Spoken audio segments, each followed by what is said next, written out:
अगला फंक्शन देखेंगे हमारा है एक्सपोनेंशियल फंक्शन।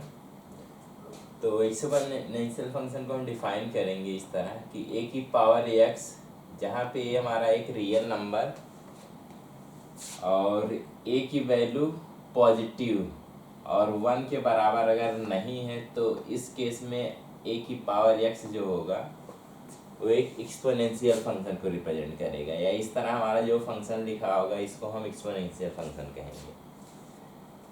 तो यहाँ पे एग्जांपल में हो सकता है कि ए की वैल्यू अगर हम 2 पुट करें तो 2 की पावर एक्स, ए की वैल्यू 5 पुट करें तो 5 की पावर एक्स। तो ए की वैल्यू कोई भी हम नंबर पुट करेंगे, अगर हम 1/5 पुट करें तो 1/5 की पावर एक्स। तो इस तरह जो हमारा फंक्शन होगा इसको हम एक्सपोनेंशियल फंक्शन कहेंगे।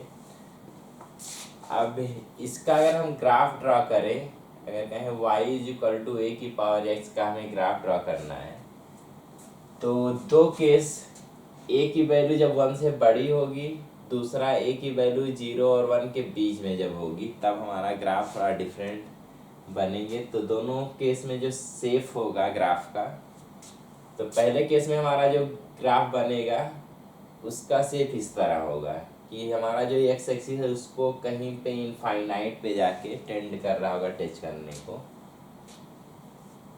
तो यहाँ अगर ग्राफ को देखें तो हर एक्स की वैल्यू के लिए अगर हम परपेंडिकुलर ड्रॉ करें तो ग्राफ को कहीं कहीं कट करेगा। तो यहाँ पे हम कह पाएंगे जो डोमेन होगा फंक्शन का वो पूरा रियल नंबर होगा। ये डायरेक्ट ऐसे भी सोच सकते हैं, एक्स की वैल्यू हम कुछ भी यहाँ पुट करेंगे, ये हमारा अगर कोई नंबर है तो सभी एक्स के लिए वाई की वैल्यू कोई न कोई एक रियल वैल्यू मिल रही होगी। तो सभी एक्स के लिए डिफाइन है, तो हमारा पूरा जो डोमेन होगा वो रियल नंबर हो जाएगा। रेंज की अगर बात करें तो ग्राफ से अगर देखें तो ग्राफ में देखेंगे हर पॉइंट के लिए जो ग्राफ पे y की वैल्यू मिल रही है, क्योंकि ग्राफ हमारा x एक्सिस के ऊपर है तो y की वैल्यू हमेशा x एक्सिस के ऊपर ही मिलेगा, यानी हमेशा पॉजिटिव मिलेगा। तो इसलिए y के वैल्यू के लिए हम देखें तो अगर किसी भी पॉजिटिव वैल्यू के लिए अगर हम यहाँ पे एक परपेंडिकुलर ड्रॉ करेंगे तो ग्राफ को कट करेगा, लेकिन 0 के नीचे कहीं परपेंडिकुलर ड्रॉ करेंगे तो ग्राफ को कहीं कट नहीं करेगा। तो यहाँ से हम ग्राफ को देख के रेंज अगर देखें तो 0 से इनफाइनाइट हमारा रेंज होगा। दूसरा ग्राफ जब a हमारा 0-1 के बीच में होगा तब भी रेंज और डोमेन सेम ही होंगे, क्योंकि रेंज पे देखेंगे तो हमेशा पॉजिटिव आ रहा है, ग्राफ हमारा एक्स एक्सिस के ऊपर बना हुआ है।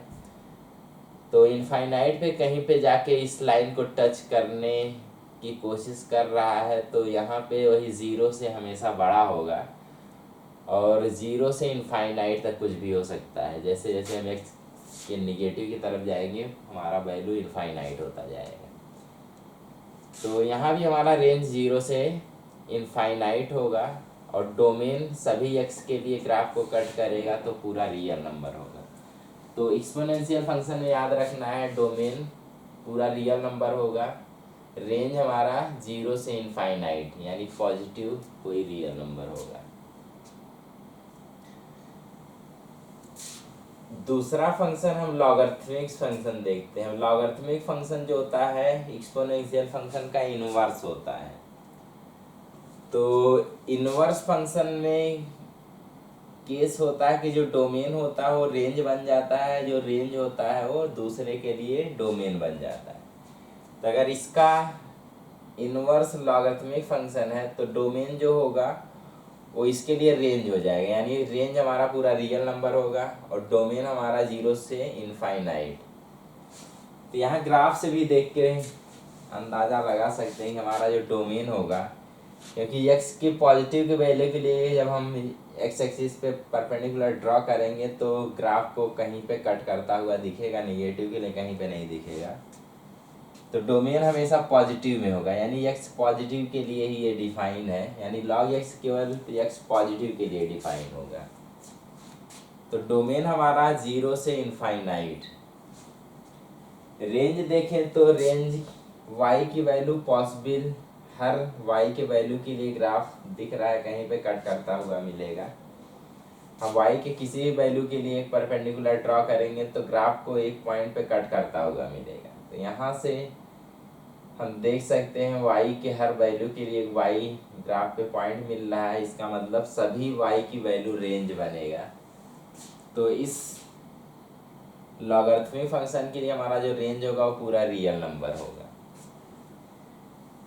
तो यहाँ पे हमारा जो ग्राफ है, अगर ये कहा जाए log x और बेस, क्योंकि a की वैल्यू 1 से बड़ा कुछ रखना, अगर 2 रखते हैं तो इसका ग्राफ ऐसा कुछ आएगा। एक ग्राफ हमारा log x विथ बेस 4 के साथ भी बन सकता है। तो अगर है दूसरा ग्राफ होगा तो उसका भी शेप ऐसा ही होगा, बस कुछ चीज़ें थोड़ा डिफरेंट होंगी। अब देखना वही होगा कि log x की वैल्यू 1 के बाद अगर कुछ भी सेम रखा जाए, तो यहाँ पे x की वैल्यू कुछ भी रखते, मान लेते 2 रखते, तो यहाँ पे 2 जब पुट करते तो इसकी वैल्यू सॉल्व होके 1 आती। यानी अगर यहाँ पे 2 एक पॉइंट है तो यहाँ पे जो ग्राफ पे एक पॉइंट बनेगा इसके करेस्पॉन्डिंग, तो इस पॉइंट का कोऑर्डिनेट होगा 2, और यहाँ पे जब पॉइंट पुट करेंगे कि 2 पुट करेंगे तो log 2, क्योंकि बेस भी 2 है तो 1 के बराबर आएगा, यानी 2, 1 ये पॉइंट होगा। लेकिन अगर यहाँ पे हम 2 पुट करेंगे तो यहाँ पे 2 की पावर 2 बनेगा, इसको जब ये आगे ले आएंगे तो 1/2 आएगा, तो ये हाफ बनेगा, यानी ये जो वैल्यू आएगी 1 से कम होगी, यानी इसका जो ग्राफ होगा इसके नीचे आएगा।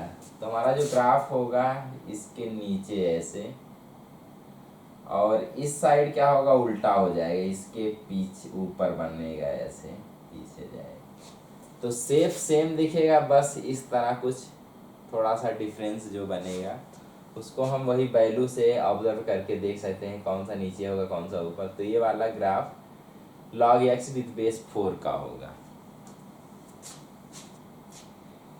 इसी तरह अगर हम इसको कहें 2 की पावर x का ग्राफ है, तो x की पावर 4 का ग्राफ कहाँ पे होगा।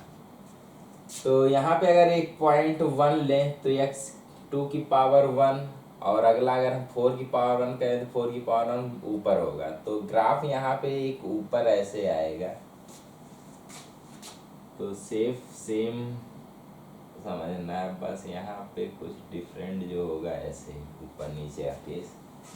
तो यहाँ पे जो ऊपर वाला बन रहा है वो यहाँ पे 2 के बेस से ज़्यादा बेस रखने पे जो भी होगा, तो 3 की पावर x जैसा कुछ ग्राफ।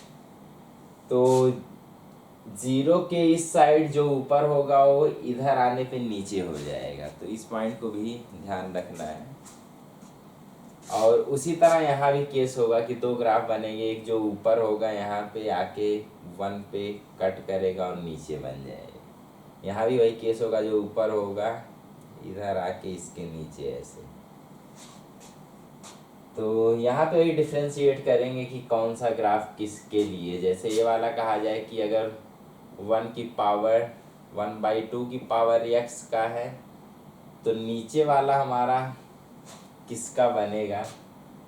अब वही कंपेयर करने पे डिपेंड करेगा। अगर हम 1 यहाँ पे रखते हैं तो इसकी पावर 1 रखें तो 1/2 आएगा। अगर 1/3 की पावर x रखते हैं तो 1/3 की पावर 1 आता, तो 1/3 आता। तो केस ये वाला ग्राफ बड़ा दिखता है, यानी ये वाला जो है अगर 1/3 की पावर x और 1/2 की पावर x में कंपेयर करें तो हमारा जो पीछे वाला ग्राफ है ये वाला 1/2 की पावर x, यानी ये वाला भी 1/2 की पावर x बनेगा, और नीचे वाला जो हमारा होगा 1/3 की पावर x जैसा बनेगा। तो कब वैल्यू रख के कंपेयर कर सकते हैं कि दोनों में ऊपर नीचे कौन होगा। तो शेप हमारा सेम उसी जैसा होगा, बस ग्राफ ऊपर नीचे कौन सा किस केस में होगा उसको डिसाइड करेंगे।